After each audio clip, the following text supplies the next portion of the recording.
बुद्धं शरणं गच्छामि धम्मं शरणं गच्छामि संघं शरणं गच्छामि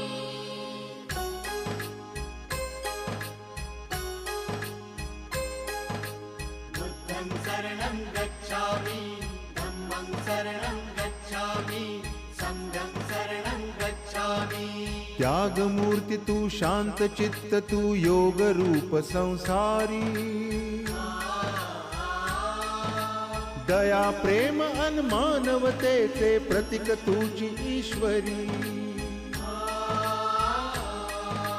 सिद्ध मूर्ती सिद्धार्थ गौतम सकलांचा स्वामी